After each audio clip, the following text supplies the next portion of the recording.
All right, what is going on, everybody? How you doing? Welcome to another episode of Talking Buffalo, your weekday daily driver for Buffalo Sports Talk and more. My name is Patrick Moran. Thank you so much for watching, everybody. Whether you're listening, whether you're watching, I do appreciate you guys very, very much. Quick shout out to our sponsors. Sunny Reds, 1841 Abbott Road, just minutes down the road from Highmark Stadium. Great drinks, great food, vibes. I'm actually going to be live there Wednesday night. The Bulldog from WGR is going to join me. We'll be doing a show there at 8 p.m. So if you happen to be in that area, make sure you stop up. Also, Imperial Pizza, 1035 Abbott Road in the heart of South Buffalo. The best lunch special you're going to get anywhere in town. All right, like I said, podcast side, this drops Wednesday. Video side, if you happen to be watching right now, we're live. Live late on a Tuesday night. Day one of NHL free agency. Of course, lots of stuff to get to involving the league and, of course, the Buffalo Sabres. I'm joined by my very good friend over from Noted Hockey, Bleacher Report, sports media personality, one of my favorite guests ever, one of my most frequent guests ever, Joe Yerdon, man. What's going on, buddy? How you doing? We're doing good, Pat. We're doing good. It's been a day. It's been an a understatement. day. Listen, free agency's gotten really boring no matter what, but yeah, it's been something over here on this side of things in Saberland. So yeah, it's quiet. Before we get cooking here, and I have you on, well, for a few reasons, of course. Number one, I always put a lot of value and stock into what you think regarding the league and more specifically the Sabres. You've been on the show so many times. I feel like I could do most of these in my sleep with you. You kind of keep it a little more, you keep me even keel. Well, you attempt to keep me a little more even keel. Anyway, and of course, you cover the team. I mean, you are there around this team 24/7 for the most part. We talked about this part before. Before we get going in, I want to get your reaction to a lot of things that the Sabres have done or haven't done up through this point as we record this live. It's never boring covering this team. Whether, they haven't been good in many, many years, but they also keep things very interesting, like the stories, the content. It seems to just write and talk about itself. And it never seems anyway like a boring moment with the Buffalo Sabres, huh? Literally never. It is. People might be upset and not like any of it or anything that's going on, but it is. I've been here how long? Let me do math. Over 10 years. Yeah. It has never once been boring. It's mostly been not good, but it's never been boring. It is. They are fascinating in 1,000 different ways. They do. They really are, man. They really, truly are. It's this team on the ice in itself is a story, and a lot of things that happen off the ice, a lot of things that are said, a lot of things that are reported on is quite the story as well. I want to get your opinion from what little you may even know about it, but on Tuesday, the Buffalo News and Alan Pergament dropped a story about Joe Pinner, who's been a producer for Sabres television since like 2002, and he's been with the team for 37 years and was told his services were no longer needed. The report suggests that the coverage is too critical. And I got to say this, Joe, and this is as a fan, I don't understand that. Like, put it this way, as much as I love throwing shit, I don't love to throw shit at the Sabres, but as much as I do, and a lot of it's deserved, if those reports were true and internally they do think that the coverage is too critical, I don't even know what to think, because I think the complete opposite. I get mad at the TV. And look, I love Rob Ray, man. He is a legend in this town, okay? I love Rob Ray. But he's, if anything, too optimistic. Like, I get mad about that. They'll be losing 3-1. They're doing a good job, whatever. And I've gotten to know Duffers a little bit. Marty Moran, listen to him all the time. What was your thought when this first started circulating? Again, you are there. I mean, you probably don't even watch, the road games you'll watch on TV. I was going to say the home games you're at the arena for, though. But I don't know, dude. I was really taken back by that. And obviously, as you would expect, strong reaction. The Sabres COO commented on it as well on Tuesday. What's your initial reaction to hearing something like that? Yeah, obviously the home games, I'm not listening to the Right. podcast, but I watched and listened to every road game, and if that's the actual criticism with everything with Joe and everything, I could not disagree more. I think everybody is doing their best to not like rose-colored glasses, because it's tough to do that. Sure. But they're trying to just, listen, I think everybody knows everybody there works for the team and all that. So like you know what you're gonna expect.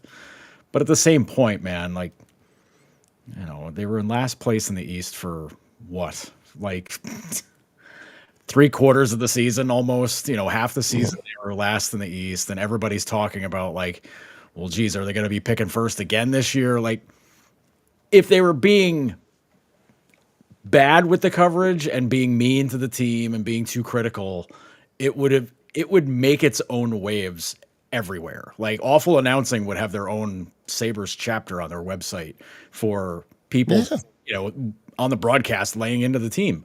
That stuff doesn't happen. And I don't know if there's like a snark level or something like that they disagree with, or because there is, sometimes there's some chop busting or whatever, but to say that the coverage is too critical, I don't know about that. I don't know about that at all. I think if they want to find critical coverage, look everywhere else. Everywhere else. Because it's out there.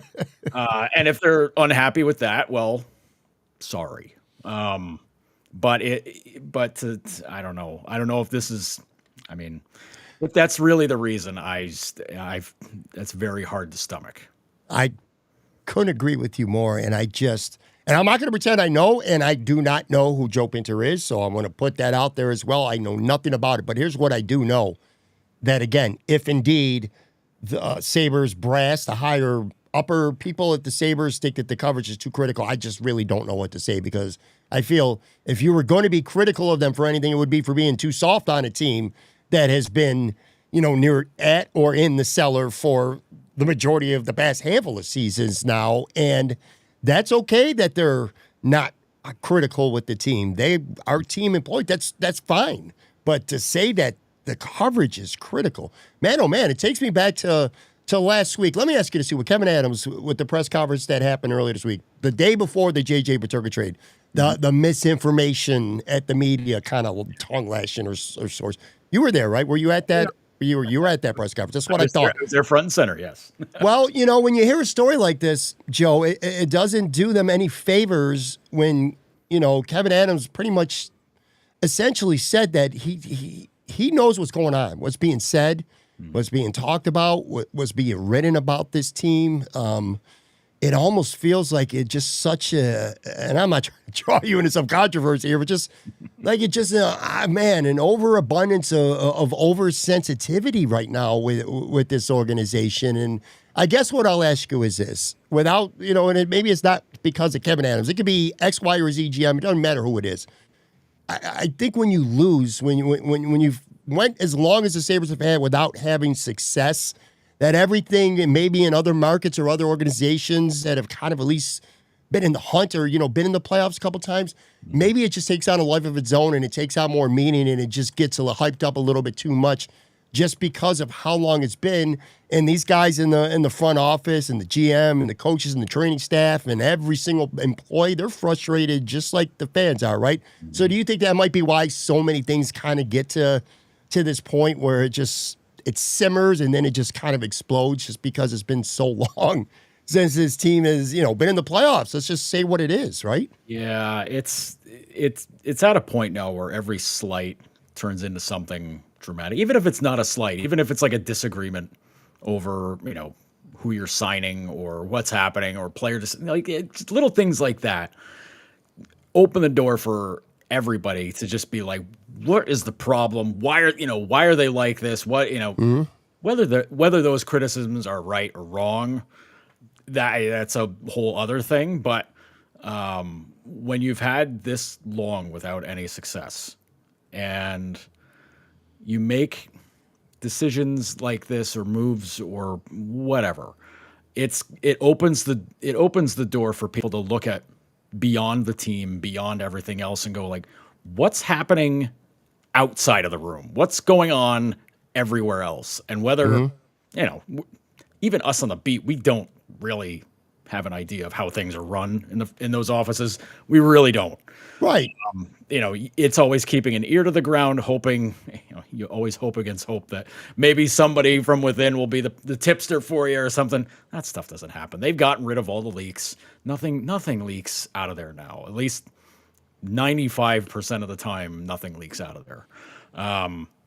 But when things are that tight and things are that sealed up, and there's no real explanation given. Because I think on the Pinter story, I think that was just an anonymous source or whatever.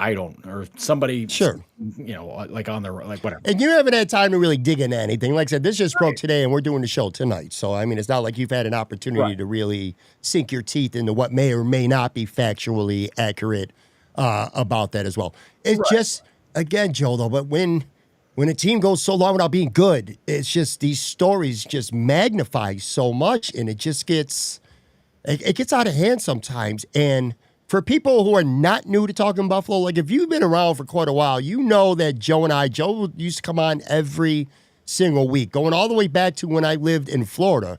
Yep. In fact, I remember very much because I remember being in the process of moving, and I lived in a hotel for the last couple months, and I used to have to hook up with you. I'd go outside and like this little common area, and so we'd be able to do the show. At the time, I believe it was actually still audio only, but still, it was kind of a pain in the ass. But I remember doing it. Here's my whole point that I'm getting to.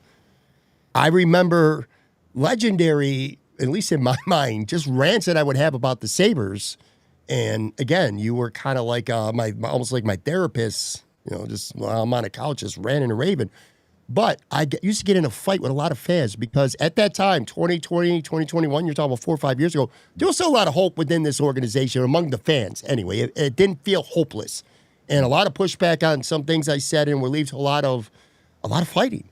Nowadays, and I know like you spend the majority of your time on Blue Sky, but it don't matter if it's Blue Sky, whether it's Twitter, whether it's Facebook, whatever, Reddit, whatever outlet may be, if you're talking Sabres, I'm sure you've had to take notice. Like the animosity, I would say frustration with fans, Joe, has become near like animosity, like with fans. It's getting to a point where it's like not even just frustrated about losing anymore. It's just a lot of fans are just starting to be out on this team. Like they're really starting to hate. I hate saying the word hate because they'll come back if they start winning, and you know that too. Oh, yeah. But is it like at an all-time high right now, the frustration, the anger, the animosity that you're seeing with fans with this organization? Is this as bad as you've seen? This is radioactive frustration. Yeah. And it's the losing obviously is the big part. But it's the teases. And I use teases in, kind of a tongue-in-cheek way, but also kind of true. And it goes back to 2015 where, sink to the bottom, we're going to get McDavid or Eichel. Things are going to turn around. Like that's the promise. Yeah. And then, you don't get McDavid. Okay, fine, whatever. You got Eichel. Cool, great. And then there was a tease because, you got Eichel, you got Ryan O'Reilly, you've got Reinhart, you've got these guys where it's like, hey, we might have something cooking here. This might be a thing. And there was that improvement, like that year-to-year improvement. And then it stalled out. And then it was like, oh, that's weird. Why'd that happen? Then, a coach gets fired. A new coach comes in. It's like, all right, well, maybe this guy will carry the torch. That guy didn't carry the torch. And it's like, all right, well, back to the drawing board, I guess. And, you trade O'Reilly, you're doing all these moves, and then it's, you win the lottery, you get Dolly, and you're like, all right, okay, here we go. We got a defenseman now. Great, good. And, things don't improve. 2020 happens. They don't make to the bubble despite 24 teams making it to the bubble. They were team 25. Then they have one of the most miserable seasons known to man in 2021 coming out of COVID, where, they had the 18-game losing streak. They fire Kruger. They bring in Granato. And then they get so close to the playoffs. And it's like, we're there. All right, next year we got it. And then next year they didn't have it. And then they fire the coach. And then it's like, all right, we got the old coach now. Like, this is going to turn around. We got this. 10-3 later, it's like, well, that's the season, and it's December. They played so good in the second half that you're like, boy, I wish they didn't lose 13 straight games.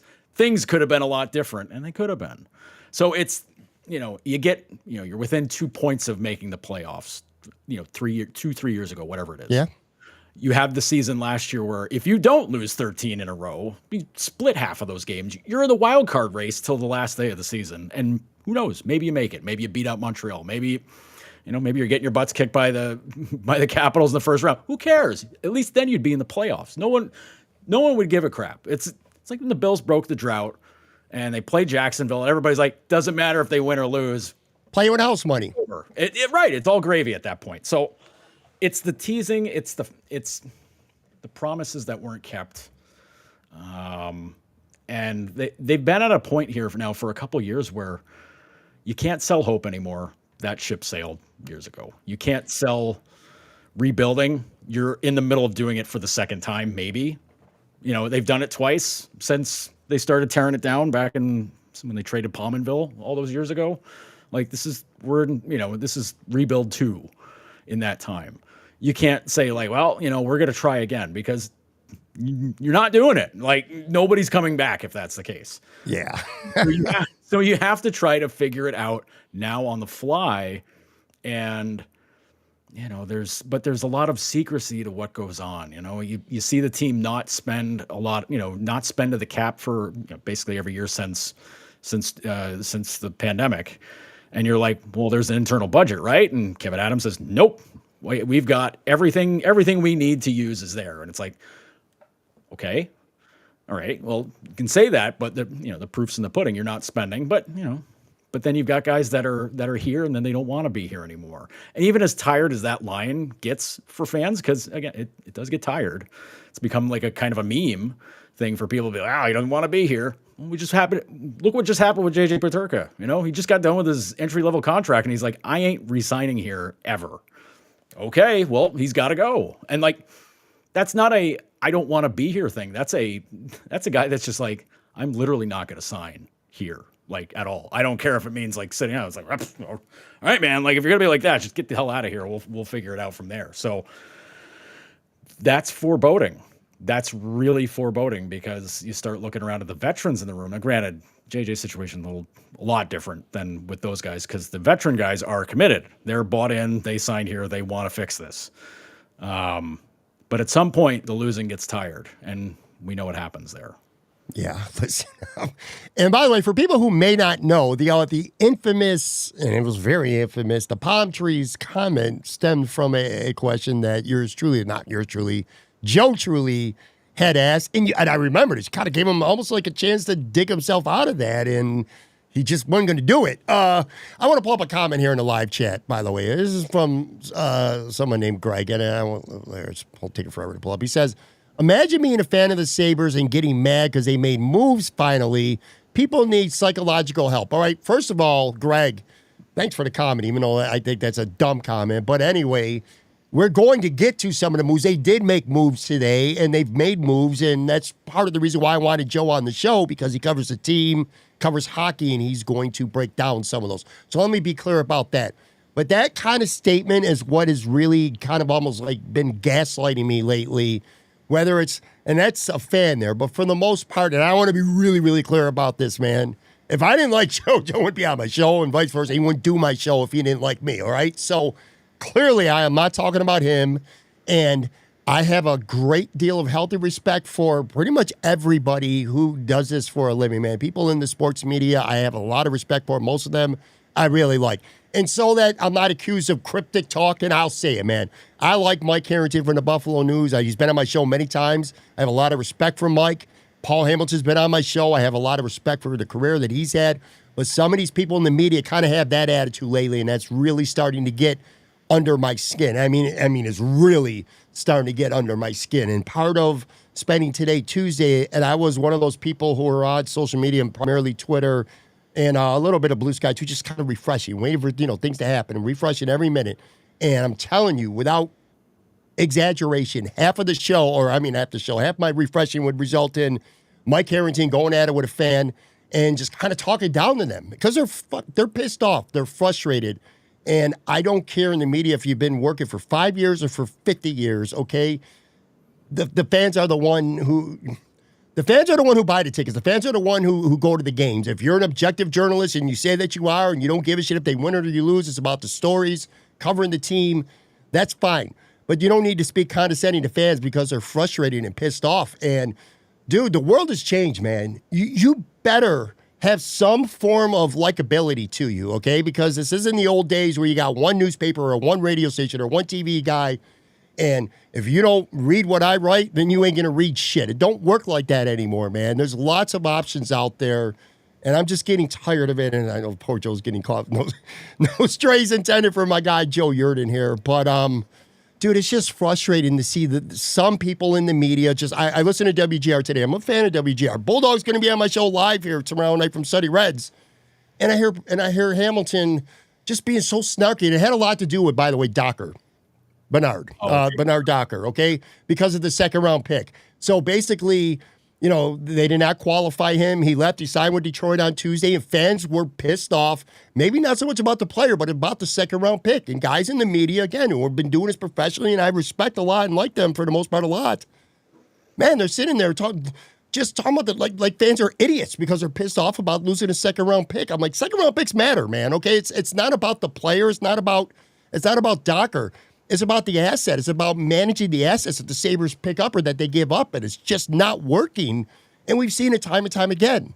I don't even know where I'm going with this. I'm just pissed off, dude. It's really frustrating to see people who cover the team just getting dirty in the mud and slogging through the mud with the fans. It's so unnecessary. It's unbecoming. It's off-putting. It's just a bad look, man. And I know you don't have any comment on that, but I will say one of the things I've always liked about you, not just now, but going back years, man, is you're not like that. You're not like that at all, man.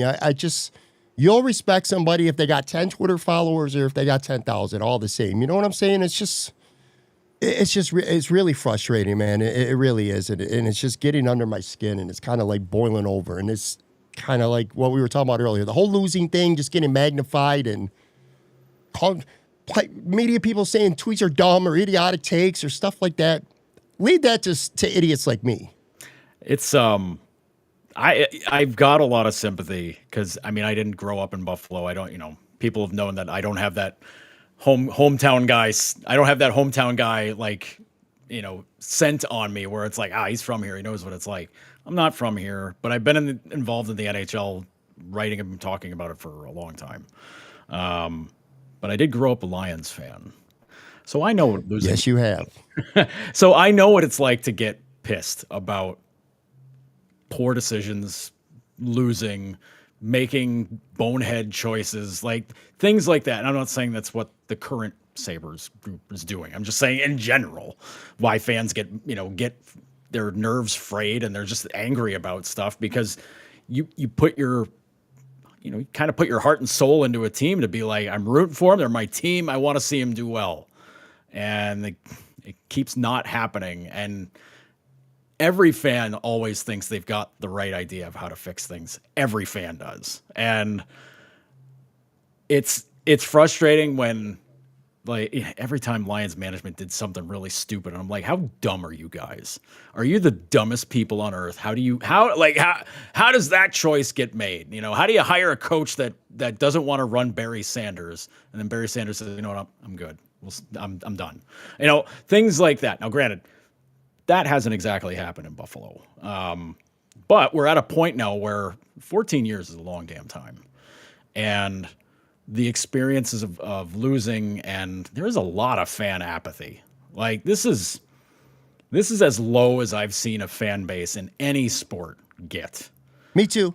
And and I know when things were getting down for the Bills and the drought, fans were still turning out pretty heavily.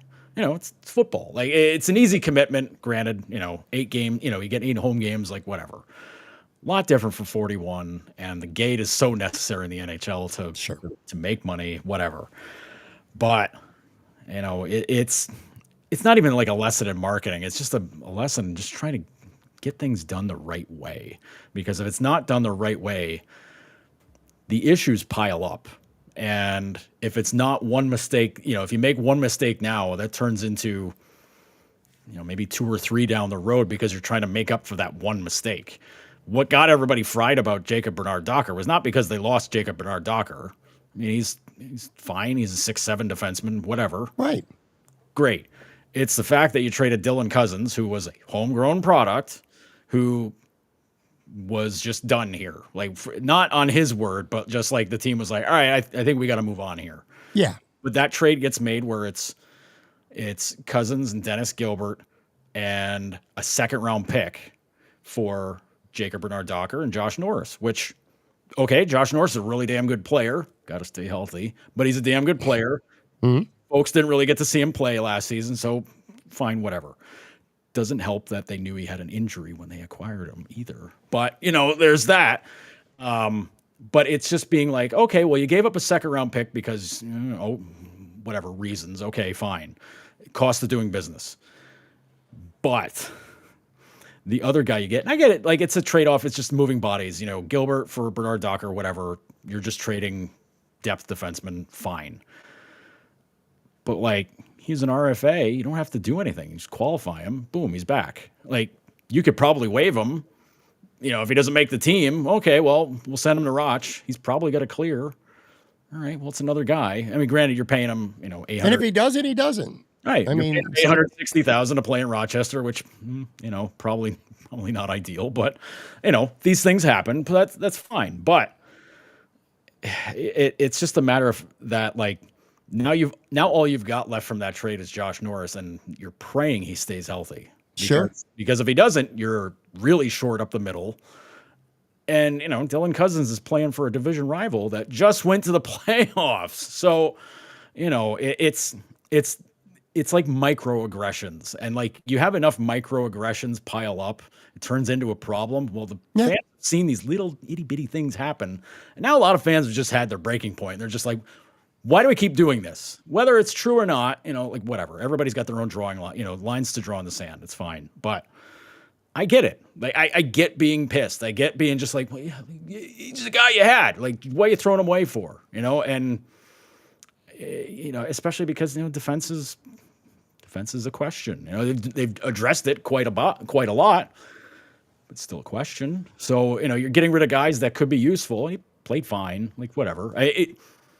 It's not the player. It's the whole way it played out is more the issue, I think, for most people. Listen, 100%. And look, we're also recording this on night 1 of free agency. For all we know, we could wake up in the morning and the Sabres make 2 more moves on defense, and you'd be like, oh, I'll get why they didn't have Docker there. Now it makes a lot of sense. It wasn't the point. It was the reaction to the fans for being pissed off about that. There's some things if you're in the media, and I don't care if you're a low-level blogger, I don't care if you're top of the food chain, man, you gotta give the fans more leeway, especially now more than ever. And they're also not wrong, by the way. It is possible that the big dog could be wrong once every big blue moon as well, because I'll tell you right now, screw Docker, okay? I don't give a shit about him as the player. I liked him. I thought he looked reasonably well in his limited action. Not a star, but 6'7" defenseman, like you said. But I don't care about that. That's not the point. The 2nd-round pick is what I'm talking about. And to be so dismissive of it like it's nothing, like a 2nd-round pick, any GM in any sport, Joe, I guarantee you, if your goal is to hit a bullseye in the dartboard, the more darts you have to throw at that bullseye, the better chance you have of hitting that bullseye.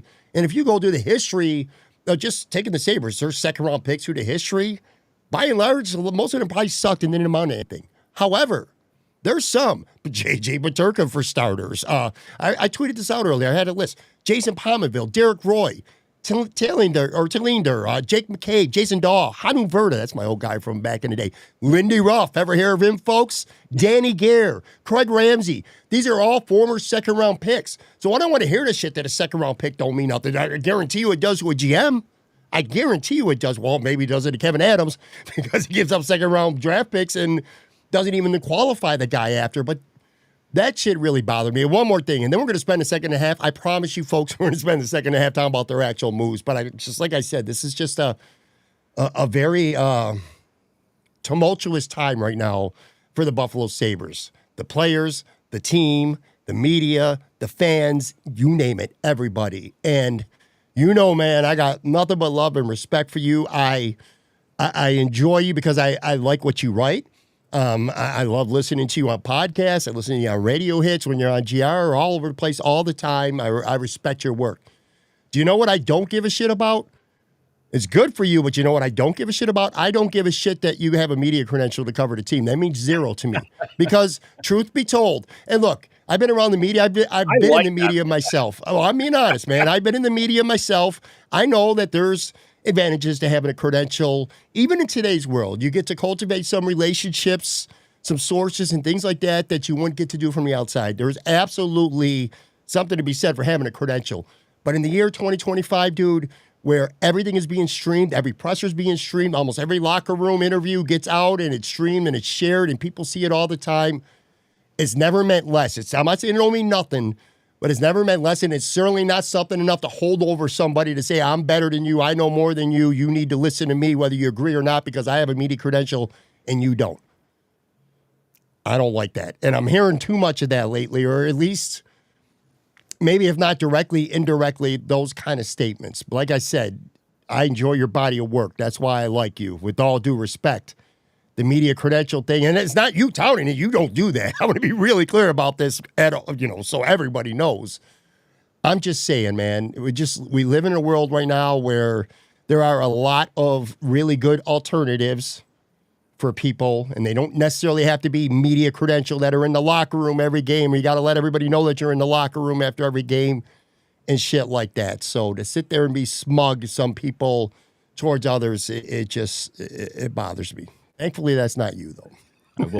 I will say, those of us that are, and I, full honesty here, I am very thankful, and it's beyond kind that I'm allowed into anybody's press box in this career because I love the job, love the work, and you got to be good. It's not easy to get into.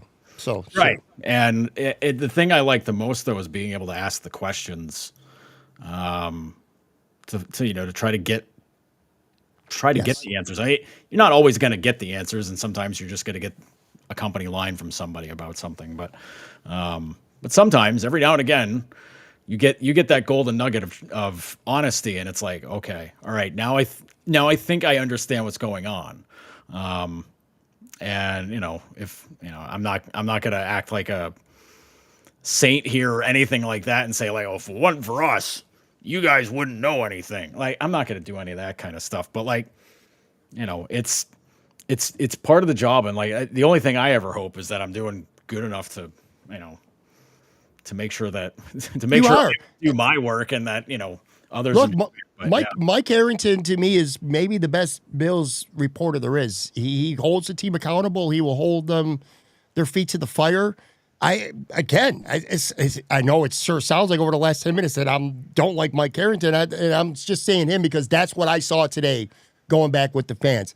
He does know more than 99% of the fans because he's just been doing it for a very, very long time, and he's great at what he does. I just feel like sometimes, maybe in other fields where I might know something more than just because I'm right doesn't mean I got to hold that over. It doesn't mean I got to make you feel less than because I know that I'm right and you're not about something. Again, these are frustrated fans. Joe Yerdon goes to cover the team. He writes about the team. He covers the team. Joe's not buying tickets to every game. Joe's not buying their merchandise. Joe's not living and dying whether they win or lose. These fans are. And I just feel like they deserve more empathy, and probably now more than ever because they're still somehow following a team that's 14 years clear of making the playoffs.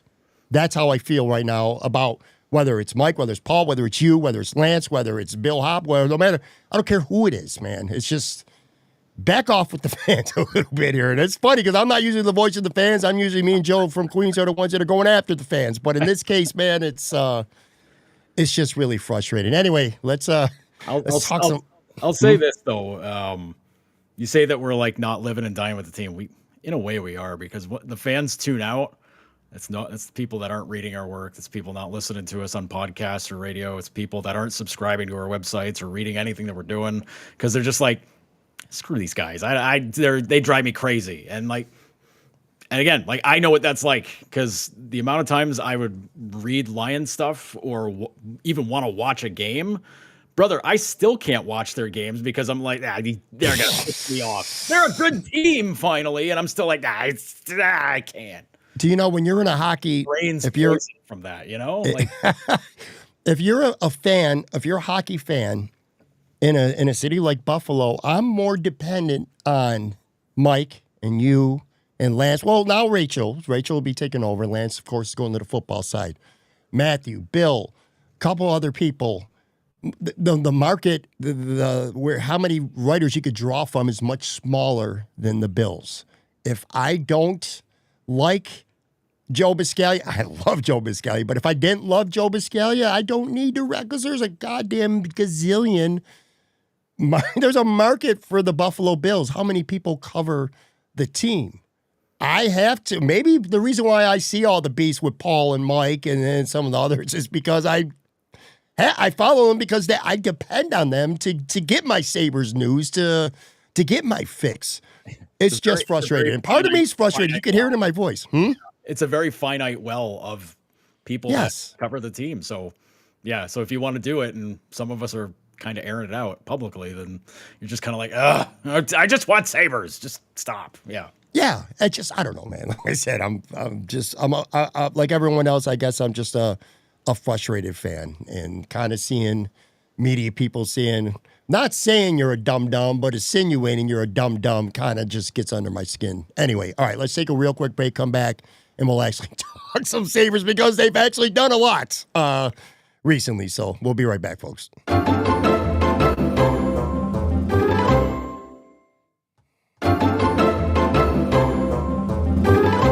All right, I am back with Joe Yerdon from Noted Hockey. Holy shit, this has really turned into quite the episode. We're live here on a Tuesday night.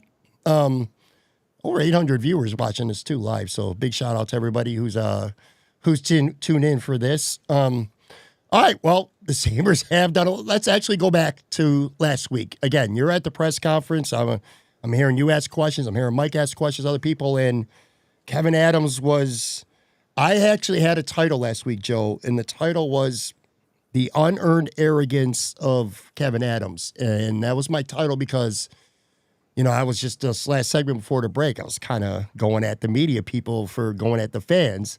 Mm-hmm. Well, Kevin Adams was going at you guys who, are actually doing this professionally. And there was just an arrogance about that press conference, a combativeness to it, and being asked about Peterka and the whole misinformation and all that stuff.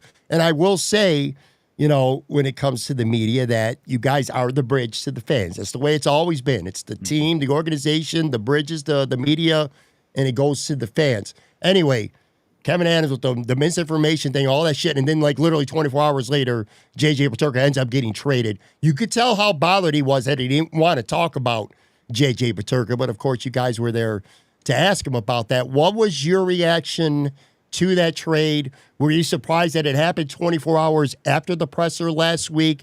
And what is your initial reaction, especially now that you've had some time to think about it, but you also see like what the shape up of this roster is starting to look like anyway. So they trade to get Michael Kesselring, and they also get Doan. What's your reaction to all that? Well, I was more surprised that they completed it at 12:45 a.m. That was my big surprise because I was I'm a night owl, so I'm up anyways. But when you see the insiders being like hearing Peterka trade coming, I'm like, oh, well, I better get up in the morning to get ready for that one. And it's like, no, it's happening tonight. It's like, oh, all right, yeah, okay. But then I remember everybody's in LA for the draft, but then I'm thinking like, it's 8:00 out there. Like, well, what? This stuff never happens this late at night. Certainly not 12:45 a.m. But I think us asking about JJ, because there was enough smoke around about everything, and all of us were trying to get to the bottom of it. Like, does he actually not want to be here? Like, what's the deal? Because we talked to him at the end of the year and seemed okay. Kevin didn't say anything about like any Discord or anything like that, where it was like, hey, that guy you just talked to, yeah, he ain't going to be here next year. So just be ready for that. But like, you start hearing the whispers and it's coming from all sorts of directions, nobody concrete. And you're just kind of like, all right, what the hell's going on here? Like, like, what's the deal? And I can't speak for others, but I know I reached out to his agent to be like, hey, what's happening here? What's going on? Mm-hmm. The agent's not going to tell anybody, even though the agent is awesome and I love him. He's very active on social media, but it was just like operation shutdown at that point, which respect, I get it. But you're just kind of like, all right, what's the deal? And so, we have to ask Kevin about it. Like the draft's coming up. Yeah, we're going to ask our questions. Don't worry. We're going to ask those, but it's a big deal. Guy was tied for second in the team in points this year. Like he's scored 28, 27 goals. That's a lot of goals 2 years in a row. Like, so is he sticking around? Like, what's the deal? And it kind of went sideways with the answer where it's like, I don't want to get into that. I don't, it's not my business to say anything. I want to kind of keep a lid on that. Okay, respect. Which, saying without saying, it's kind of like, yeah, he's trying to trade him. Like, everything that wasn't being said was pointing in the direction of, yeah, they're working on something. And he was, clearly. And he 100% was. The whole thing about the misinformation stuff, that had more to do with something about Matthias Samuelsson that had been getting around about how the team. And again, I don't know where this comes from. I know it was a talking point amongst the fans. I don't even know if it came from somebody on the inside. Whatever. But people were suggesting that they buy out Samuelsson because it would be cheaper to do it now than it would be to do it a year from now, because he's under a certain age. The buyout is 1/3. Mm-hmm. The remainder of the contract for twice the length. You get that right? Because the normal buyout's 2/3 of the contract for twice the number of years left, which he's got 5 years left. So it's like, you're talking about like it's not as much money, but it's still a lot of money to be on the books for 10 years. So to me, like in that mindset, it was a non-starter, even though I kind of understand the logic there, but like it was just coming from somewhere. And I understand Kevin getting upset about that because then the player, Matthias, is pretty active on social media. So I'm sure he's probably, what the hell's going on? Like, what's this all about? So he's got a fire to put out and he's mad about that. I get it, but I just can't, take your pokes at the media when there's a good reason to poke. Like, I don't think that had anything to do with anybody in the room at the time. Yeah, I was blasting the media 10 minutes ago, Joe. Now I'm going to defend you guys. I didn't see any reporting that the Sabres were buying out Matthias Samuelsson or anything like that locally. Maybe they should have considered it. I think that's really what set fans off, too. Do you agree with that? Like, maybe what kind of set this whole shitstorm in the last week off from that presser? And I'm glad you brought it up because I was only talking about Peterka, but you bring up a great point. The whole, why would you not even consider, like, if they were being truthful, and maybe they're not being truthful, and maybe they did have these conversations, but to suggest that Samuelsson's play last year and how everything went down and what happened to Tage in that New Jersey game and the response and all that stuff, is it really silly to think that you're nuts if you didn't at least have that conversation to buy him out? What am I missing about some of these guys who I watched the games last year, and yet it's completely reset in the summer and the value just goes way up on these guys? There should have been a conversation about Samuelsson being bought out. That's my opinion, at least anyway. There may have been conversations last year about maybe trying to, find a trade or something like that. I don't know. You hear whispers and you're just kind of like, right, yeah, whatever. You hear whispers about literally everything and you don't know who to trust, whatever. That's why I don't get into that business. It's fun to hear, but it's not like I'm going to be like, well, hey, so-and-so said that. I don't care, man. Like this, come talk to me when the deal's done is basically where I'm at with that. But given the way Lindy reacted after that game and how just beside himself he was by the lack of response, and knowing who was right there and didn't respond, you got to be like, oh man, that dude's probably in his doghouse for life until he does something to prove that he's not there anymore.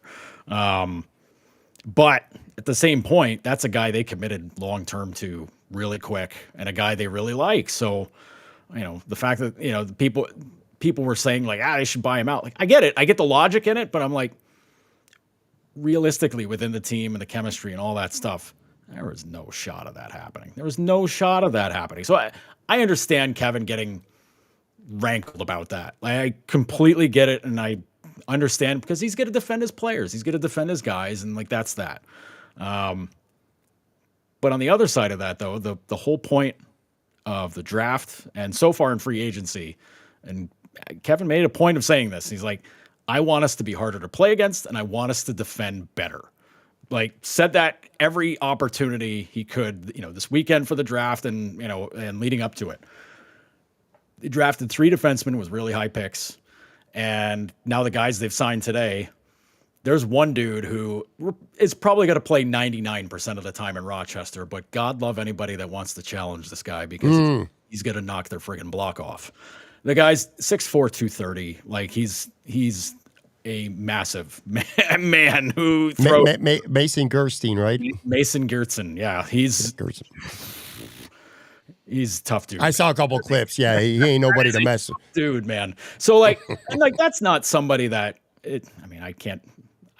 given all the defensemen they do have, I can't imagine he's going to make the team out of camp, but who knows? All it takes is one dude to get running like a preseason game and for there to be no answer, to have that dude to be like, all right, well, if you guys aren't going to do it, this guy's going to show you how to do it. And it's going to be you sitting out the next game. So, that's it's that kind of like, it sounds critical, but it's kind of like the double speak that GMs have to do.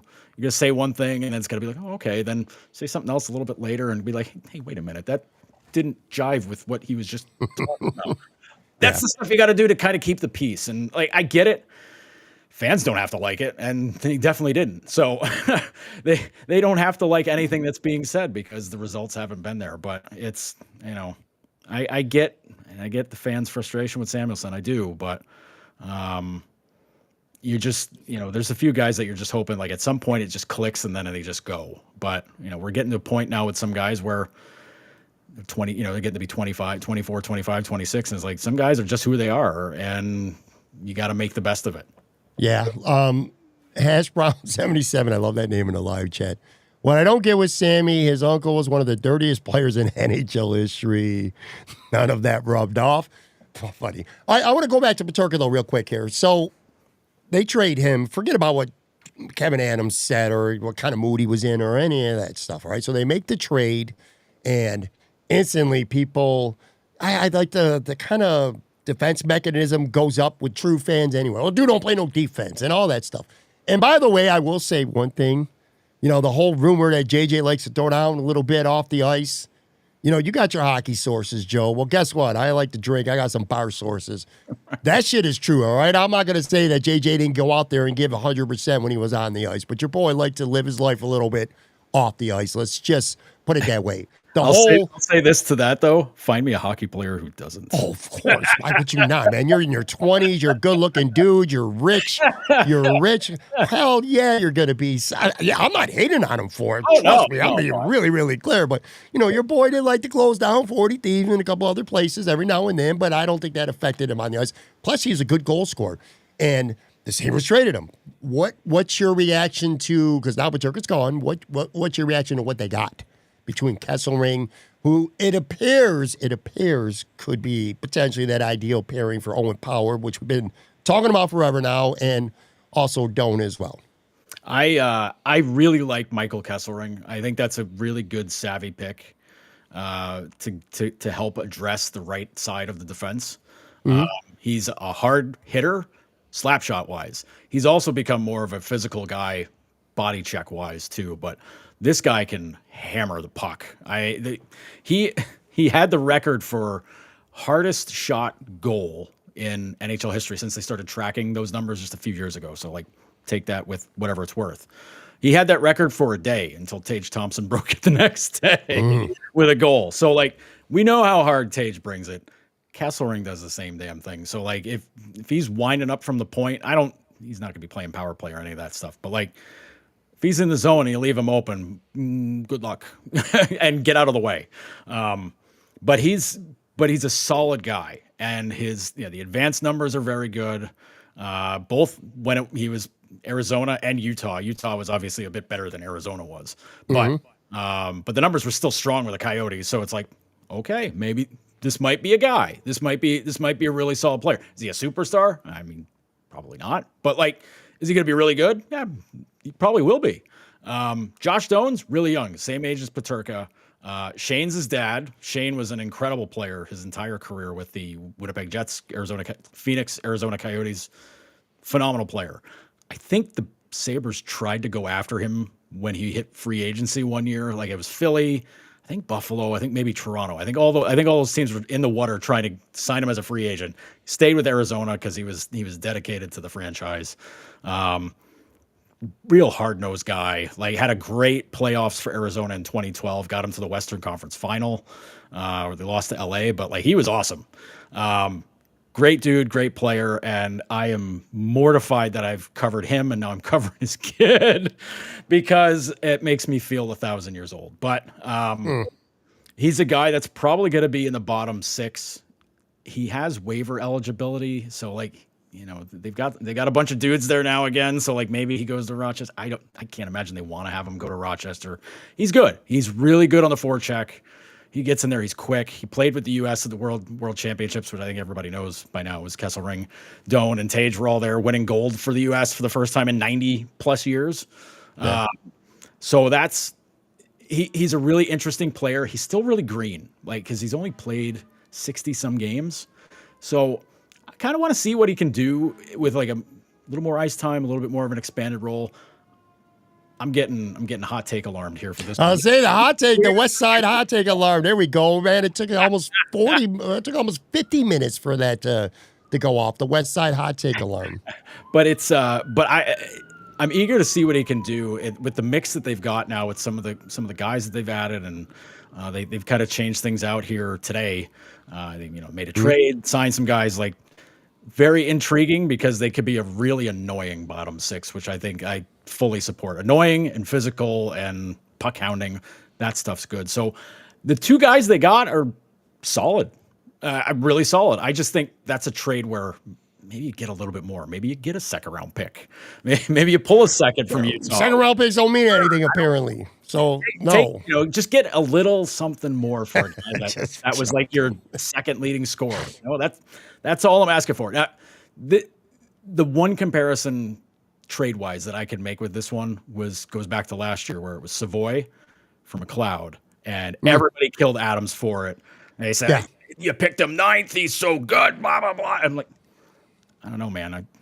Maybe they just don't see him being a center because that's what they drafted him to be, Matt Savoy, to be a center. They said, he's not going to be a center, so we need a center and we need a guy who can defend because none of these other guys are doing it up front. And they got McLeod, who's incredibly fast, looked awesome during the Cup final run for Edmonton, and so they're like, all right, let's do this. Let's make it work because he's a guy that we know can play and will do what we need him to do, and he was phenomenal. So everybody killed it. Turned out really good for Buffalo. This might work out the same way. I'm not ready to kill it. I know in my winners and losers on Bleacher Report about the trade, I kind of got on Kevin Adams a little bit, but I said with a piece saying like, depending on what they get for Bo Byram, if they can replace Peterka's scoring in the top 6 with somebody from that trade, which has not happened yet. No, not as it's recording anyway. Maybe that fixes everything up, and then I can readjust the grade and go from there. But, sure. But yeah, like on paper and in coverage, it looks awful because they gave up the best player, which you give up the best player, you're going to get killed. Yeah, I looked up. I mean, my initial reaction was maybe a little bit over the top, mention that, shocker. By the way, Ralph Wilson Sr. had a point that I think a lot of people felt, including myself, and I did talk to a lot of hockey people afterwards, and he said flipping the picks would have been nice. Like if they could have flipped 4 and 9, then it would have felt like a much better trade for Buffalo. And by the way, too, I also want to be that changes that trade immensely if that happens. A ton. And I also want to point out too, in fairness, at this point, I was almost kind of fucking around with the whole second round comment. Mike or anyone else, they're not saying that the second round pick don't mean nothing. They're saying that was the throw in part of the trade. Like Docker was, it was Norris and it was Dylan Cousins. I get all that. And nobody's saying that second round picks mean nothing. Just so we're clear on that. But anyway, all right, so they trade Clifton. They get Connor Timmins. Let's go to the draft. I watched it at, shout out, sponsor here, Imperial Pizza. I was at Imperial Pizza Friday night watching the draft, and I'm telling you, 90% of the people that were at that bar did not want to see, I got to do real-time counting here, forwards. They did not, when the Sabres were on the clock, they didn't want to see 4 words, and that was the pick is in, because that meant the Sabres were making the pick. Mm-hmm. Everybody thought, or hoped, not everybody, but most people thought the Sabres would or that they would trade the pick, and they didn't, and they made a pick, and they took a defenseman in Merca. What was your reaction to that? And as a quick sidebar, too, what did you think? I should have asked you this earlier. Just at the draft, the first round anyway, in general, that kind of felt like a mess watching it on TV. Is that something that you want to see going forward, or should this be a one and done deal when it comes to the draft? Well, I'm gonna put it to you this way: if you're in my position in a job where you can go cover the draft in person, would you want to go to Las Vegas or to Orchard Park?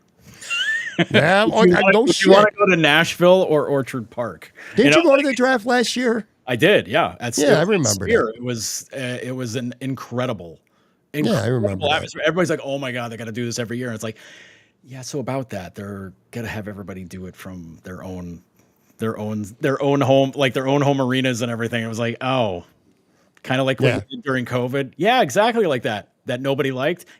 Oh yeah. So yeah, no, I did not approve it.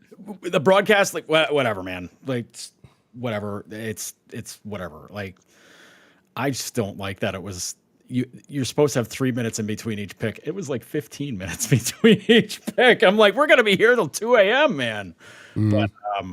But yeah, I would much rather be somewhere. No offense to the Bills media room at One Bills Drive. It was a nice temporary home for us. Sure. I don't want to go back there for another draft. No. Look, it's okay to try things sometimes. You know what I mean? Like, you experiment with something, but the whole key is learn from your mistake, learn your lesson. Don't do it again. That shit didn't work. I don't want to see that again. Anyway, the pick itself, Merca, what did you think? So Merca was a guy that I had kind of circled a few weeks before the draft before the combine, I should say, where, I'm looking at it and I'm like, the forwards are probably going to all going to be gone. At least the guys that I'm like, they should grab this guy. And I was like, all right, well, it's probably going to be a defenseman. I said, Merca might be the guy. So we talked to some people, and some folks I talked to are like, dude, if they get Merca, that's a great get because he's big. He's a guy that's going to get some stuff done. And I was like, all right, cool. So, you do some studying up and you watch some video and you're like, all right, well, it's going to be a little bit, not a project, but like, you got to give him some time in junior hockey to get up to speed, get more used to things, improve different parts of his game. And then, think about bringing him in. But then I get talking to some of the forwards and I start hearing about like different things going on with, teams might want this or that. And I'm just kind of like, there might be a couple of good forwards that might slip to them that they should probably take if they get there. Yeah. None of those guys got there. So when it came time for them to pick, and I'm like, I wonder if it's going to be Merca or Kashawn Aitchison, because Aitchison's another throwback defenseman. Hammers guy, Michael Meza said that's the guy that hit him the hardest all season, to which when the number 2 pick in the draft says, like, that guy, he hits like a truck. I'm like, all right, okay, I'm listening. Like, so, but like when it comes to, it's the old adage, you can't teach size. And when a guy's as smooth with the puck as Merca is, and a guy can get around the way he can at his size, and he can make a good first pass, he can shoot it a little bit, and he's developing his physical game more because everybody plug your ears for a second. When he was younger, he had to do the Owen Power thing and not hit people because every time he hit somebody, it was a penalty. So they said, hey, listen, stop hitting guys because you're just too big for him. But now since he got out of check and got to the WHL, you cannot be a defenseman that doesn't hit in the WHL. So he's developing that part of his game there because the WHL is a heavy league. That is a physical league. You cannot be trying to defend your net in your zone without laying a body on somebody. And he's learning how to do that. So that's good because this dude is strong as an ox. He's big, smooth. Kind of upset they gave him Tyler Myers' number at development camp because that's all anybody's going to talk about and be like, oh, he's just like Myers. Different guy, completely different guy. So I like the pick. I know some fans were really disappointed with it because they wanted somebody not a big defenseman. But he's going to be a good one. He's going to be a good one. I think he's not your savior now. Like, and he shouldn't be. Like, he shouldn't be. He's 18 years old. He's a defenseman. Give him time to learn, and when he's here, it'll be go time. At the bar, watching it in real time, again, you were covering it, so you didn't have fans yelling for anybody. McQueen was the guy that a lot of people, if they were going to make the pick, I heard a lot of people yelling for McQueen. Of course, it would have been a kind of a high-risk, high-reward type player.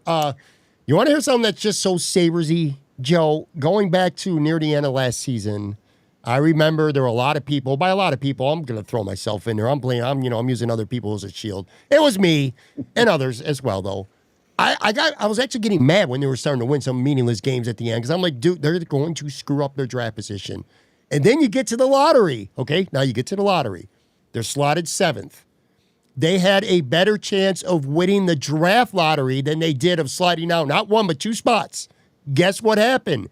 They slotted down 2 spots. If they would have even if they don't win the lottery and they stay put at 7th, guess who's on the board at 7? A guy who I remember, and he obviously went 7th, so he didn't turn out to be one of the top 3 or 4 guys, but Hagens. Yeah. And I remember, I think it was halt for Hagens. I was ready to have a campaign before the start of the season as my annual take, and it was halt for Hagens. But anyway, James Hagen goes 7th to Boston. If the Sabres had held ground at 7, okay, real quick, then we'll move on because I want to get to some other things, but James Hagen's there at 7, or even Jake O'Brien who went to Seattle at 8. Both those guys would have been there at 7 for the Sabres. Do you think it plays out different if they had the 7th pick? I honestly don't think it does. No?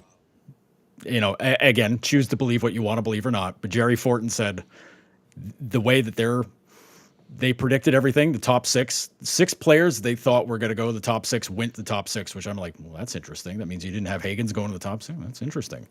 And then he goes, I'm not afraid to admit it, but Ratty Mirka was number 7 on our list. And I'm like, I was like, okay, well, it's like kind of jumping over Hagens and Jake O'Brien. I was like, all right. Now, not picking O'Brien, I would understand. I think he's going to be a very good player. The size is good. I mean, he's got to put on weight and muscle and all that stuff over the years, but he's a guy that plays the game at is a very measured pace where it's a lot, maybe a little slower to develop. He's not a slow skater or any of that, but he plays it slower, and I don't know if that would have worked. Hagens, my only worry there would have been his size. Is it 5'11", I think 5'10", 5'11", 175 pounds, whatever he is. Yeah, small, that would be a worry because everybody would be like, oh, they picked another small guy, another small skilled guy, but I'm like, he's better than all of those guys. So, I think with a talent like Hagens, you could have gotten away with picking it and having everybody being like, all right, yeah, I know what our pipeline looks like, but this guy's really good. And I know there were some questions about how well his skills will translate to the NHL because of that. Is he going to be a center? Is he going to be a wing? The whole thing, that whole discussion. And I honestly, and I mean, I don't know this for a fact because I didn't talk to Jerry Fortin or anybody in the staff about this, but I think picking him would have been very similar to picking Savoy because the skill's huge, the points are there, like does all these things, a lot of fun stuff, but you wonder where he fits in at the NHL level. And I know it's easy to say talent will take him. That's fine. Maybe. But I mean, if you don't have like some trucks out there to kind of guide him around the ice, if you just got a bunch of speedy skill guys, and that might get him knocked around a little bit. But yeah, Hagens. I mean, it still would have been a good pick, but it would have been one where I've been, I don't know. Right. But like the guys that I had my eyes on them for was anybody, basically any player who was like, yeah, you know what, Brady, Matthew, Tkachuk, those are the guys I like to model my game after. Ooh, okay. Tom Wilson's model my game after. Ooh. Sounds good. So like guys like Porter Martone and Brady Martin were guys that I'm like, boy, if he's there for Buffalo, they better grab that dude because that's a forward that's different from everything else they've got in the system, and he could be a difference maker within maybe a couple, within a year, maybe depending on the guy. Like Martone played for Canada at World Championships, playing with McKinnon, Crosby, those guys, like pretty good, but yeah, it's. Buffalo's in a point right now. You don't have to rush literally any of these guys. And they haven't rushed anybody, which is kind of annoying for a lot of the fans because they're like, I want to see him. I want him up here. And that didn't work in the past. So just patience. Yeah, let's fly through a couple of minor moves so we can get to a couple others, or the two ads that they did on Tuesday. I'm all Bernard Dockard out, so I can't really talk about him anymore. They didn't qualify him. He went to Detroit on a 1-year deal on Tuesday. Ryan Johnson, they signed him with a 3-year deal. Makes sense. No, it feels like one of those no harm, no foul kind of moves, and we'll see what happens. They dumped Lafferty off to Chicago, got a 6th-round pick for him, so they got rid of that salary. Only thing I will say is 12 months ago, or maybe 11 months ago, we were having these conversations. We're like, hey, man, the Sabres kid line, hopefully this is the season it's ready to come in its own. We're talking about, of course, Cousins, Quinn, and Peterka, and then you got a big, strong, built, redone 4th line. Well, fast forward 1 year later, Jack Quinn is the sole survivor of the kids line, and Malastein's the only one left from this revamped big old 4th line that the Sabres put together. So that was a last offseason in that regard. Let's just call it what it is, a major, major, major flop. You also hit on Mason Gerstein. Is it Gerstein or Gerstein? Mason Gertzen, I think. Well, whoever he is, put it this way. He may not he may not wow you on the ice in Rochester, but I would highly suggest you don't start a fight at a bar or he'll beat the living shit out of you. So they got that. Let's get to the two moves that kind of had some substance today. The goaltender, Alex Lyon, 2 years, $1.5 million per, 30 games last year. I'm not going to, go through and read all his whole bio and all of his stats, but he's been a pretty good goaltender, man. I looked at a lot of free agency rankings before this whole process started, and he was 3rd pretty much on everything I saw. Top 3 guy, 32 years old, 30 games last year, started 43 games 2 years ago. I look at UPL. I know people automatically say, well, this is your number 2, and he'll play maybe a little more than Reimer. My mindset is, well, UPL, if he plays like he did last year. By the way, UPL's 26 years old. He ain't a kid no more. He ain't no little kiddie prospect. Time to play. Time to show that you're a good goalie. I like this move. I feel like it's an upgrade. And like I said, maybe he could be a platoon guy, or he could be maybe a little bit more than that if need be. I don't know. What did you think? This feels right to me, at least. Yeah, I'm hoping Sabres fans will forgive him for being the Florida Panthers goalie that beat Buffalo late in the season, that kept Buffalo out of the playoffs. Yeah, that's right. That year, because he was subbing in for Bobrovsky at that point, and yeah, that was. He played great. Too great for Sabres fans, that's for sure. But he was the goalie. I assume that they were not comfortable doing Luukkonen and Levi to start off again. I'm guessing, even though Kevin Adams says, like, hey, if that's what we got to do, we got to do it. Like, all right, sounds like you're going to get a guy. I don't think anyone believed him.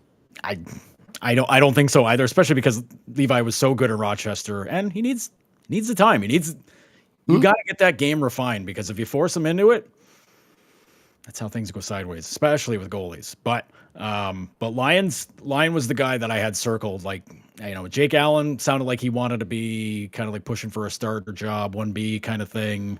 And I'm like, I don't know if that's the right guy. And then he signs for 5 years in New Jersey, and it's like, yeah, go ahead, all you, buddy. But to me, Lyon was the guy that was the best out of the top 5 bunch. It was a thin goalie market, still is. There's only like maybe 3 guys with NHL experience left out there. So if anybody's still trying to land a goalie, good luck to you. But Lyon's a good get because he's a vet. He knows how it goes. He's done his time AHL wise. He's been up and down before. So like if he doesn't win that backup job out of camp, I think he's got an edge on it probably, because Lindy does not like, he hates screwing around with his goalies. He absolutely hates it. And if it's 2 young guys, it'll drive him crazy. So, again, not that UPL is young, but like 26 and, Levi's 20, 22, 23, maybe, you don't want to be screwing around with all that. So, Lyon solidifies that. And I think in my mind, that gets Levi back to Rochester. They suddenly have a lot of goalies in the system. They needed they needed somebody, either whether it's Levi or Lyon, to be in Rochester to kind of make it a little easier for Mike Leone to coach down there, because if he's got Topias Leinonen and Scott Ratzlaff, two guys coming over, playing for the first time as pros over here, that would be asking a lot. So one of those guys I would have to think is going to end up playing in the ECHL, maybe both of them, just to get them games. So because those young guys need to play. So Lyon or Levi in Rochester, I'm going to guess it's Levi, but you don't know. You don't know. It's a better setup for Buffalo. So Luukkonen does his job and holds down the number one, great. Then you don't have to really sweat the backup. By the way, late on a Tuesday, again, on the video side, live, well over 1,100 people. So big shout out to everybody who's been tuning in to watch this. Joe Yerdon, Noted Hockey, Bleacher Report. They also signed Justin Danforth, 2 years, $1.8 million per. 9 goals last year, 61 games with Columbus. He's probably your 12th or 13th forward, I assume, somewhere in that mix, a fourth line guy. Tyson Kozak's back for 3 years as well. Ryan McLeod, 4-year contract, $5 million per. This is does this feel like a good deal? Some good work from the Sabres. And I'll tell you this, I mean, look, I don't know, how much leverage McLeod really had. He's not an unrestricted free agent or anything, but it's a nice commitment.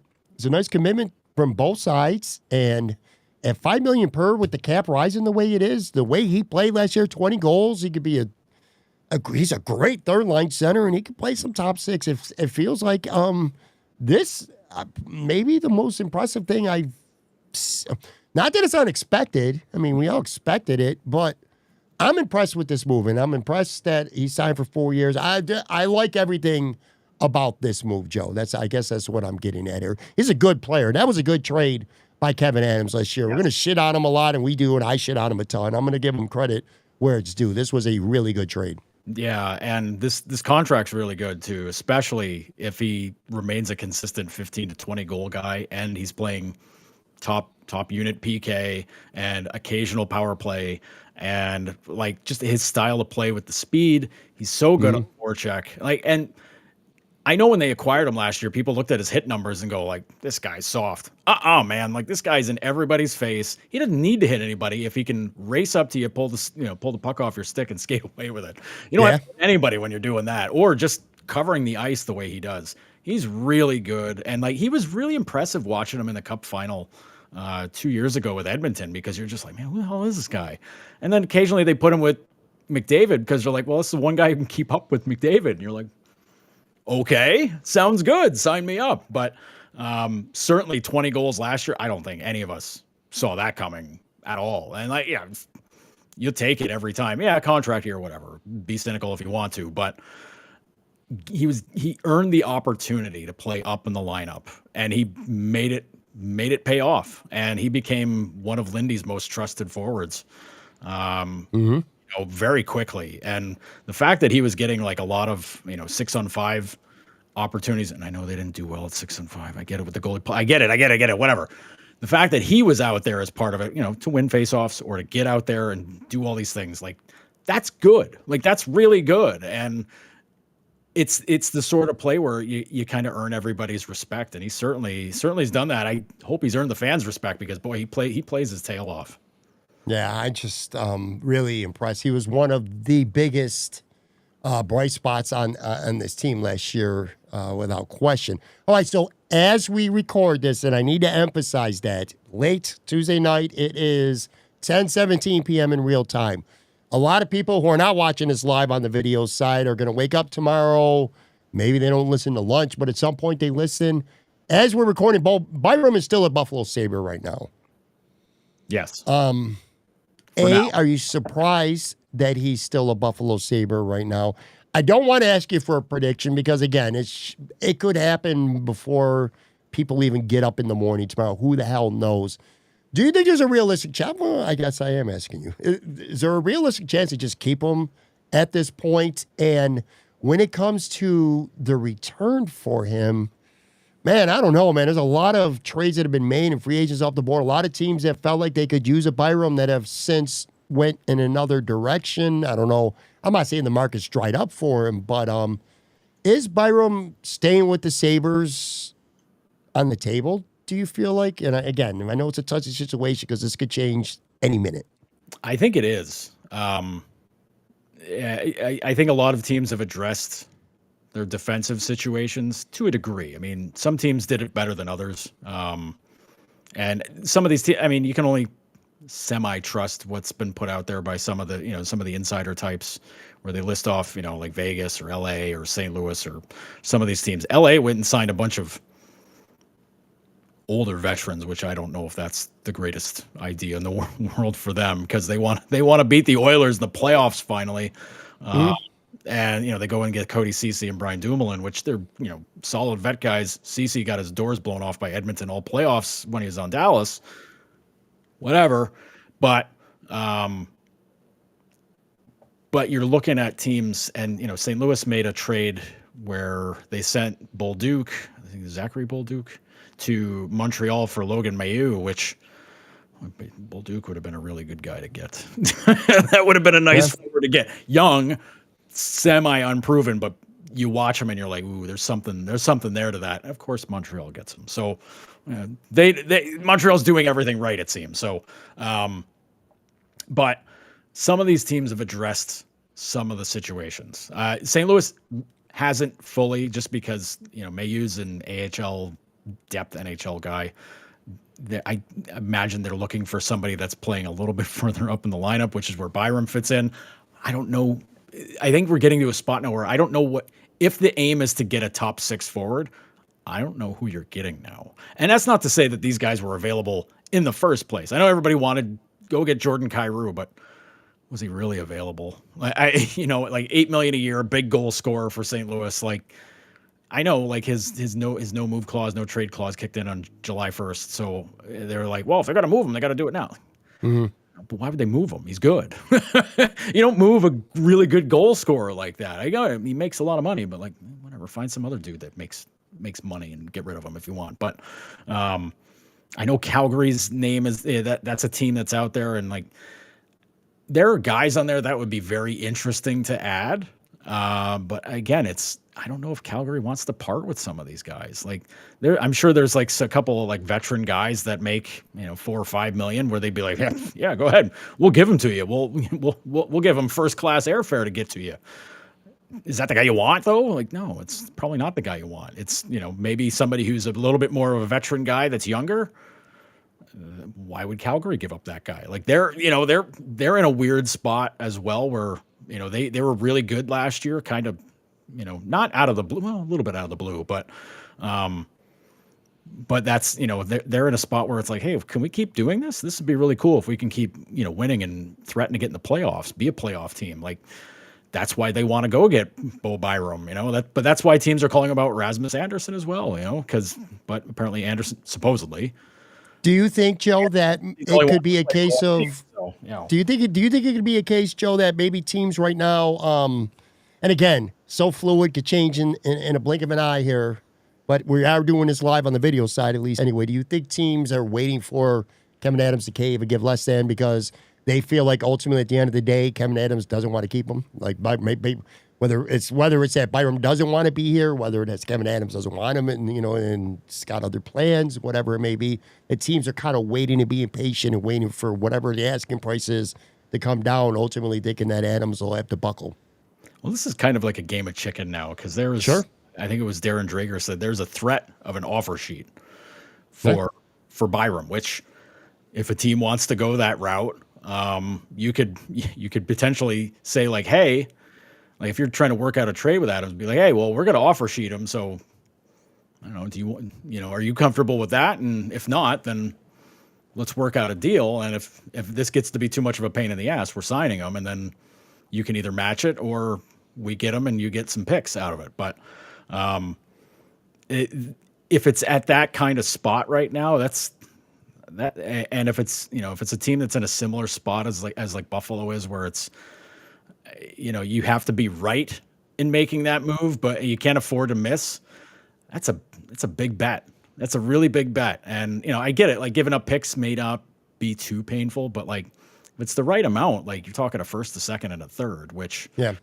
Second and a third's whatever, but a first is a big deal, especially if Calgary ends up not being good. If it is Calgary, like, if it's a team that's like on that borderline of being a lottery team or not, if that team's going to give you a first, I don't know, might be okay with that, honestly, because there's a really big player that's going to be in the draft next year who is another, the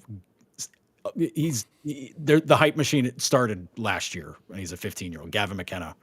He might be playing college hockey this year, either Penn State or Michigan State. We're going to see him a ton. And if things go sour in Buffalo, people are going to be like, tank now. And I'm ready to do it already. Oh, my God, please. No, I'm not. I'm not. Here, let me make my statement on Byram before it's too late. Very clear. For me personally, my preference is if you're going to trade Byram to I don't care who it is, and the return you're going to get is a player plus, meaning like a player in a plus a mid-range prospect or a draft pick, and if it's not a first-rounder, I don't want to make that trade. I'd better just keep Byram. Now, if it's going to be Byram and Oslin or a pick or something like that, going for a legit bona fide top six forward, then I want to make the trade. Mm-hmm. I don't want to make a trade where Byram is the centerpiece, where he's the best player. That's what I'm hoping to. I don't want that. And I look at the top six forwards right now as we're getting ready here to wind down. You got health-wise, of course, provided. Norris, Tage, Tuck, and Kulik. Those are four of your top six for sure. Mm-hmm. And then you got Benson, Quinn, and Zucker. Two of those three will round out your top six as things stand right now. All right. I think this has been my biggest problem with the Sabres since the day the season ended through right now when we are recording. My single biggest problem with them, 14 years, no playoffs. I get you're limited in what you could do. I understand that. It takes two to tango. Free agents they want to have to come here. No trade clauses have to get waived, which aren't happening right now, even if they're trying. It doesn't feel, like listening to Kevin at the press conference that you were at, it doesn't feel to me like the Sabres have a sense of urgency right now.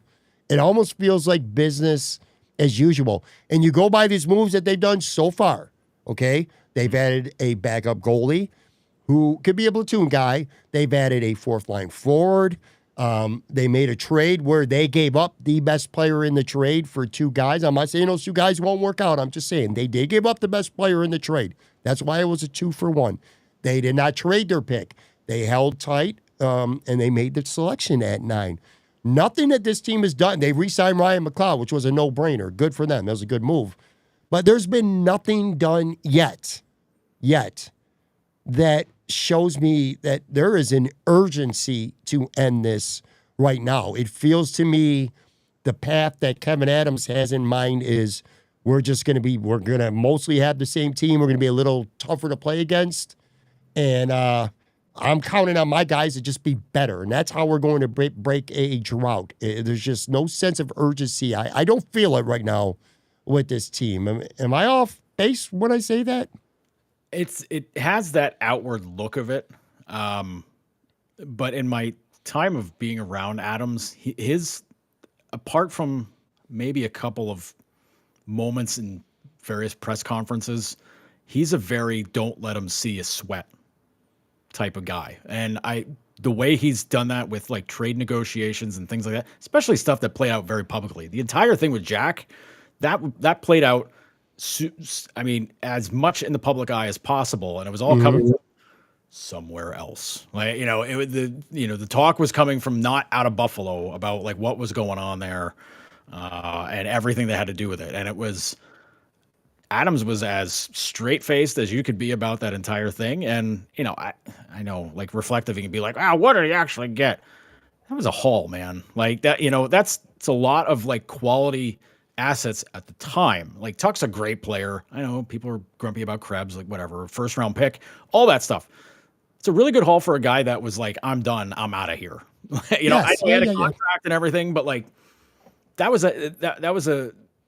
took a lot of steel from him to hold the line and not just take some garbage offer from the Rangers or the Bruins and to wait to get the deal that he was like, all right, I know we're giving up the best guy. I know we are. but we're getting at least some really good players out of this. At least one, and then some, not quite a lottery ticket, but like a guy that you're like, boy, if this guy develops, boy, that's a steal too. I get it. Like Jack won a cup, blah, blah, blah, whatever. Like, fine. Like he was in the MVP race this year. I get it. I get it. But you've got to, there, when it comes to this kind of stuff though, like it's so much of it is like a poker game where you just can't tip your hand. You can't let them see you sweat. And like, that's everything. That's why they've sealed up the cracks on the ship. That's why you don't hear anything ever coming out of Buffalo. They don't want people knowing their business. And that's why other teams say that they know their business, or other people are like, oh, I heard this out of Buffalo. Bullshit, you did. You didn't hear anything. Like some of that stuff is just like, it's whatever. But yeah, it's hard. It's really hard to make deals, and I know that's a line everybody hates coming from Adams, because sometimes you just be like, well, throw in Ostlund, throw in whoever, make the deal. I get it. But like, how quickly would that person saying just do it would kill Kevin Adams for throwing him in there for a deal? So, but like the proof's in the pudding. If they end up re-signing Byram, or Byram gets signed to an offer sheet and they match it, whatever, it's going to be like, well, why didn't you make a move? Great question. Great question at that point, because you needed to make a move, especially when you traded a top six forward, and now you don't have one to replace him. And you're in the fingers crossed mode of like, well, maybe Quinn bounces back. Maybe Kulich blows up. Maybe Zucker can handle the second line assignments. All the stuff where you're like, boy, I hope this works. That is not a spot you want to be in. No, it's not. And that's what I'm saying. It feels so risky, like to not get to 15 right now, the way things have played out. And that's not to say that I'm not saying that I think that they're having a bad off season. That's not what I'm implying. Mm-hmm. I'm implying if this team had made the playoffs 3 of the last 5 years or whatever, they're in the mix, I'd be like, all right, they're retooling, they're setting up for another go at it. It just doesn't feel to me like a lot of urgency. It feels to me like they traded JJ Peterka because the dude didn't want to be here, and that's the only reason why they traded him. Made some mid-level signings and re-signed a guy of their own. Byram's the top chip if they decide to trade him, which could happen by the time people are listening to this. Or, they do have a number 1 pick next year, which they would be complete lunatics to give up, considering the fact that McKenna could be in play with this team. Come on, you're talking about potential lottery teams. Well, that starts with the Buffalo Sabres. Right. So they ain't giving that shit up, an unprotected first anyway. That would be just lunacy. To your point here, to wrap, it feels to me right now, Joe, that they're saying, all right, and you talked about some of this, Quinn is going to step up this year. Kulich is going to take a big step. Zach Benson is going to find more of his game offensively. Norris is actually going to play more than 35 to 40 games. We're going to get 65 to 70 games out of he might be the first line center if he's healthy.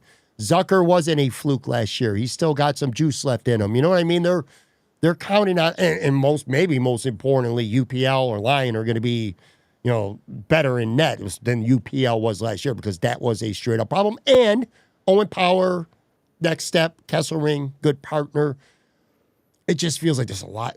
We talked about this last year. God damn, I want to go pull up a clip from last year. We're like, for the Sabres to break the drought, they got to do this. And it felt like 20 different things had to happen. And obviously it didn't. And I kind of feel like they're in that same boat again. Like Tavares ain't walking through that door. Mitch Marner wasn't walking through that door. Marchand wasn't walking through that door. 35, 40 goal scorer, not walking through that door. You know what I mean? This is how they're going to stop the losing within. Terry Bagula believing in his team, the locker room, whatever the hell he said last year in Montreal and then they go on to get their asses whooped. But that holds true right now, ain't it? That's what's going to end the drought primarily. They're going to get something if they trade Bo, if they trade him. But aside from that, man, there's not a lot really to do. There's not a lot left. No, there isn't. And, I know some folks are still holding out the pipe dream of Nikolai Ehlers coming to Buffalo. And I'm like, I don't think that's happening. I really don't think that's it's a guy they've really wanted to get, supposedly, over the years, and just, the wires didn't connect. But there's like 5 or 6 or 7 other teams that were in that same boat, and I'm willing to bet that a bunch of them are playoff teams too. Would Ehlers help out a lot? Hell yeah, he would. Yeah, he'd be friggin' great to get in here, because then you're like, oh, they're serious now. Okay, but I don't think they're dropping the kind of change that they're going to need to dump on him to make it happen, because whatever he gets, like whatever that contract works out to be, add like probably $2 million a year on top of it, because that's the tax now. Like you're a bad team that hasn't figured it out in a location that's, probably not one the player wants to get to. It's like, well, if I'm going there, I'm getting paid, brother. Like that's where it's at. I got one more question for you here, and I'm actually looking it up in real time, okay? This revolves around Lindy Ruff. And look, I tweeted so many goddamn times today that it might take me a half hour to find it. All right, I found it already.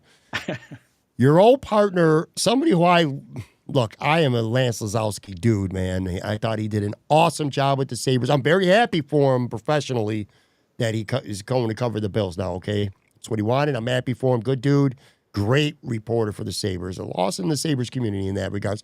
Although, we'll see. Rachel will do a fine job, too. Anyway, I'm pandering here. Let me get to the point. Your old podcast partner, too, Lance Lazowski, he had a tweet. He was in a conversation with someone else, and I'm looking at it right now. And he said, well, to be fair, the crazy suggestion they gave up a second rounder, this is more Docker talk here, for the guy is inherently false. He was a throw-in. They wanted to audition him next to Power, and whether you agree or not, Lindy wasn't high on him. What else about Lindy here? Totally get the pushback, not telling anyone how to feel. Again, he's showing some empathy to fans. I just think it's funny to compare this similar to situations in the past. So I responded, and I didn't hear back from Lance. Now, in fairness to Lance, he probably got a gazillion responses, and plus he's been busy. I'm not expecting him to respond to me on Twitter immediately, but I'll ask you this because I didn't get an answer from Lance. Talked about Lindy Ruff. Lindy did not want Docker or whatever. That could have been a factor. I said this to Lance. I said, I'm interested in an elaboration or an education on why Lindy would have so much influence in personnel decisions, yet apparently not enough say in his own coaching staff, because not a person on earth is going to convince me this entire coaching staff returning again is Lindy endorsed. I guess what I'm trying to find out here is Lindy Ruff, if he has a real say in personnel, like who should be on this team, who stays, who goes, or whatever, why is this entire coaching staff back? I guess that's just what I'm asking you. I mean, Kevin Adams said himself in an article somewhere else that he's not afraid to push back, and he has suggested to Terry that it's been defense and special teams that were the problem in goaltending. They addressed the goaltending position, but they haven't really done anything else. And the entire coaching staff, as of right now, pretty much is coming back. I find that impossible to believe that that's what Lindy himself personally wants. But I don't know him, so I could be wrong. I guess what I'm asking you is, how much influence do you think Lindy Ruff has right now and what's going on in the Sabres organization? That's the question I got for you. I think if Lindy wanted his own guys on the bench with him, they'd be there. And okay. I don't think he would have taken that job if he wasn't okay with what the situation was. That's my own feeling on it. That's not me knowing something, but sure. knowing Lindy the way that he always has been. And, I wasn't here for the first time around. My first time meeting Lindy was when he came back for the first time with Dallas, and the Sabres had traded Thomas Vanek literally the night before, like 12 hours before that, before the morning skate the next day. Yeah, so I remember that. It was a little messy. So like I don't have that history with him, but like I've watched a lot of hockey. I've watched him be everywhere. I watched him while I coached the Sabres, before I was even, involved in this business. Mm-hmm. But knowing him and like the way that he seems to be wired and how he handles things, I don't think you're going to make him do anything he doesn't want to do. And if it was up to him, like if the deal was for him to come here and he said, well, I got to pick my own guys, I think Kevin Adams would allow him to do that if he wants the coach that bad. Like I assume he wanted Lindy really bad because he described Lindy to a T when they fired Don Granato for what he was looking for. So I don't think you're forcing Lindy to do anything he doesn't want to do. Like you're not forcing him to play certain guys if he doesn't want to play them, because that's that's not how it works with him. I think he would blow his top if you tried to force something like that on him. Sure. So I kind of poo-poo that like right out of hand. But when it comes to the lineups and it comes to picking the players for the lineups, you're either gonna do what he wants you to do or you're in the doghouse. And if you're not taking care of business, you're not, following like instructions, you're not doing this, that, or the other thing, you're gonna have a bad time. And it's, it's not like a full his way or the highway kind of thing, but it's like, he's the coach. Listen to the coach, respect what the coach wants you to do. And for the most part, most guys will do that. Some guys won't like it. They'll do it anyways because, hey, coach said I got to do this. All right, well, cool, do it better. And the coach will be on their ass about that kind of stuff and whatever. So, but yeah, I mean, if you've given him like 7, 8 defensemen to work with, and one of those guys is just a guy he doesn't feel comfortable with or isn't doing the things he's looking for or whatever, that guy's got to sit. And we saw him sit some big name guys during the season, like nobody was absolved with that. And even by Lindy's own admission, he said he was, trying to be really patient with everybody to start the year. And he didn't want to be like, peel the paint Lindy right off the bat. He just wanted to see like, well, let's see how these guys respond. Let's see what goes on. And when he finally was like, all right, I feel comfortable like letting these guys see the real me now. We started seeing guys getting benched, some guys losing ice time, like all that stuff, like that, which is fine. But like, if it's a guy like Bo Byram or Owen Power or Darlene getting benched for long stretches of games, we saw Power get benched for a little bit one game. We've seen Samuelson got, was in the press box a few times, like different things like that where, he's not, Lindy's not full of crap, but like, boy, you better do what he says, or at least, show the effort that he's looking for, because that'll keep you in the lineup.